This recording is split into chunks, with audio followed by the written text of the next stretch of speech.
From Montana's news leader, this is the MTN 530 News.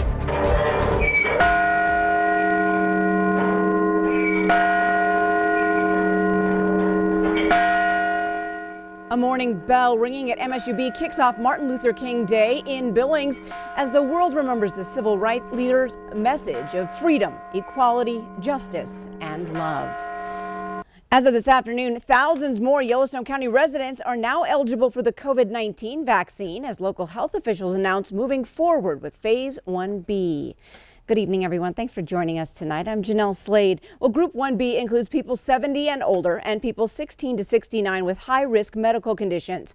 But a reminder to everyone, while this next step is good news, demand for the vaccine is still far outweighs supply. Q2's Mitch Legge brings us details. About 1 month ago, Yellowstone County saw its first doses of COVID-19 vaccine arrive. On Monday, the distribution effort opened to a wider group of people with the opening of Phase 1B. Now, people 70 years of age or older, or those 16 to 69 with high-risk health conditions, can get the vaccine. Vaccines previously had only been available to healthcare personnel, first responders, and residents and staff of long-term care facilities. Riverstone Health now reports more than 6,000 people in the county have been given their first dose of vaccine. In Phase 1B, the following people can schedule an appointment: people aged 70 years old or older, people 16 to 69 with high-risk medical conditions, and American Indians and people of color with high risks for COVID-19 complications. A list of the high-risk conditions include cancer, kidney disease, COPD, Down syndrome, heart conditions, weakened immune systems, and a few others. As of today, the Billings hospitals and Riverstone Health have only received about 2,100 first doses of vaccine. To schedule an appointment, contact Billings Clinic, St. Vincent Healthcare, or Riverstone Health. So at this point, each week we'll be putting out an announcement when vaccine is available and how much, and then people can sign up and self-schedule. What we hope is that over time, we'll see some settling and predictability with that vaccine flow so that we can schedule out farther than just for the week. Right now, we just can't do that. Felton urged patience in the community when it comes to the availability of COVID-19 vaccine. He said it should be more available within the coming weeks and months. Reporting in Billings, Mitch Legge, MTN News. All right, thanks so much, Mitch. And to clarify, Felton says there is no waiting list to add your name. He told us late today all of the slots are already filled this week. To schedule a vaccine appointment, visit this story on our homepage at KTVQ.com. Well, state health authorities report 3 more COVID-19 related deaths today, 1 death in each Yellowstone, Broadwater, and Missoula counties. This brings total deaths across the state to 1,113.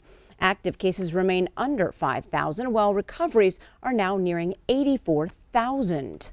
In Wyoming, health authorities currently report a total of 522 deaths and more than 40,000 residents recovered.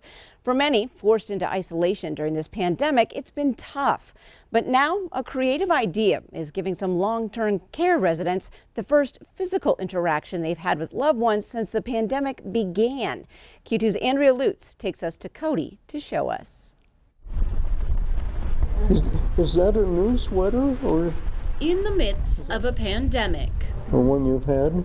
Yeah. When distance means safety. Someday we might be able to come into your room. And seeing loved ones is rare. Well, this is the first day they've done this, and it's really kind of neat. Today is a first for Chuck Morton and his wife, Lee. Oh, yeah, I think I remember it. Yeah.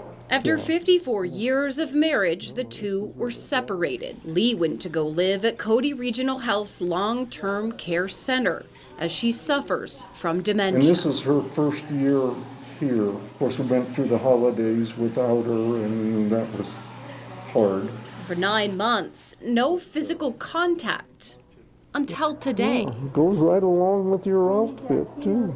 Well, that's good. We sometimes don't realize how much something as simple as a hug, a warm embrace, we need as humans until it's been taken away. Cody Regional Health put restrictions in place in March, all in an effort to keep their residents safe.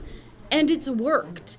because this facility has had no positive cases of COVID-19. Very difficult for everybody. Because it's just so special to see them, to be able to touch their families, hold their hands. We wanted. But Annalee Avery with the hospital's foundation knew something had to change for these residents and their loved ones. So this all stemmed from my grandma's 93rd birthday. She's in Ohio, and that's a significant distance. So I drove 5 days in a car. It was with my 3 children to visit with my grandmother through glass. And it was exciting to see her smile, but so hard not to touch her. So she did the research, bought the materials, and the hugging booth was born. And it just was near and dear to our hearts because we know what that's like to miss someone. Studies show that touch can send the body signals of safety and trust. It soothes our hearts, calming cardiovascular stress. Yeah. Oh, this is nice. Heck, we could list off all the benefits all day long. Yeah. Oh, this is really great. But chances are, it's not needed. But you look good. You really do. All you have to do You feel good, too. is watch the comfort that overcomes Chuck and Lee. Just being able to hold someone's hand is so impactful, and to see that happen just melts your heart. You got It's arms, just too. wonderful. Oh, that's pretty neat, hon. Yeah. That's very nice. After months of not being able to hold his wife, perhaps this Try that. Okay, well, you be good, all right? I'll try to be good. And I love you, okay? I love you too. Okay. could be the next best thing. Okay. I'll be there pretty soon. In Cody, Wyoming, Andrea Lutz, MTN News. And Andrea tells us foundation grants helped build the hugging booth, and our cameras were there on the very first official day of scheduled visits for those Cody residents. Nice story. Well, today, the Montana Senate approved one of Republican Governor Greg Gianforte's top priority bills, a measure giving businesses and others liability protection against COVID-19 related lawsuits. The bill is now headed to the Montana House, where it's expected to get quick approval. Senate Bill 65 says anyone trying to collect damages related to COVID-19 transmission must prove a business engaged in gross negligence, which is a higher than usual standard. It also extends this standard to healthcare providers treating COVID-19 and those who manufacture products to help prevent the spread of COVID-19. Gianforte says the bill encourages businesses to enforce public health standards to gain liability protection, and therefore he would lift mandates for face masks. But the bill in its current form specifically says not following these guidelines, including face masks, cannot be used as a cause of action against the business. Now, the Senate even suspended its rules Monday to advance a bill a day earlier, passing it 37-13. Republican Senator Jason Ellsworth of Hamilton says businesses harmed by the pandemic need this protection. Reality is a lot of these businesses have been out of business. They've had to shut down because they can't survive. So once they open, the lawsuits could come flying. And this ensures protection from frivolous lawsuits. But 1 or 2 lawsuits could put somebody completely out. 29 Republican senators and 8 Democrats voted in favor of the bill. All but 2 of the opponents were Democrats. Now turning to Chief Meteorologist Ed McIntosh over in the Weather Center.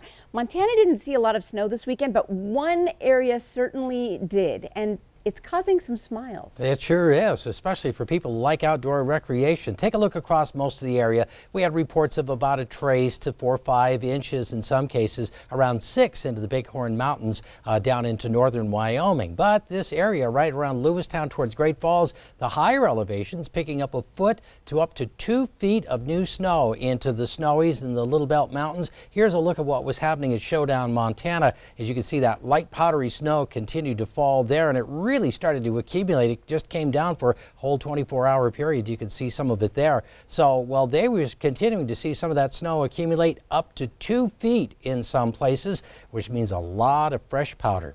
Take a look at the rest of the forecast details coming up in just a few minutes from now. All right, thanks so much, Ed. Well, the fate of the controversial Keystone XL pipeline could be one of the first issues on the plate of the president-elect Joe Biden once he takes office Wednesday. Canada's CBC News, the first to report that Biden plans to make good on his campaign promise to stop the Keystone by rescinding its cross-border permit. That report is now confirmed by Politico and Reuters. Meanwhile, the Wall Street Journal reports that in an effort to save the $8 billion project, TC Energy is pledging to invest $1.7 million in renewable energy projects to showcase the Keystone as an environmentally friendly fossil fuel project to be built with good-paying union jobs.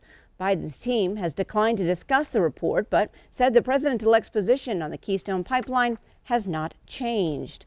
Now, the Keystone XL is the final leg in TC Energy's pipeline system to deliver Canadian crude oil from Hardisty, Alberta to Texas.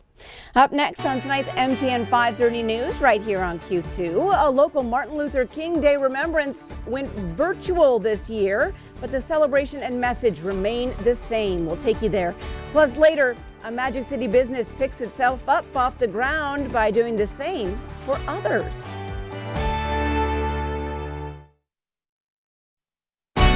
From Montana's news leader, you're watching the MTN 530 News. The oldest son of Martin Luther King Jr. says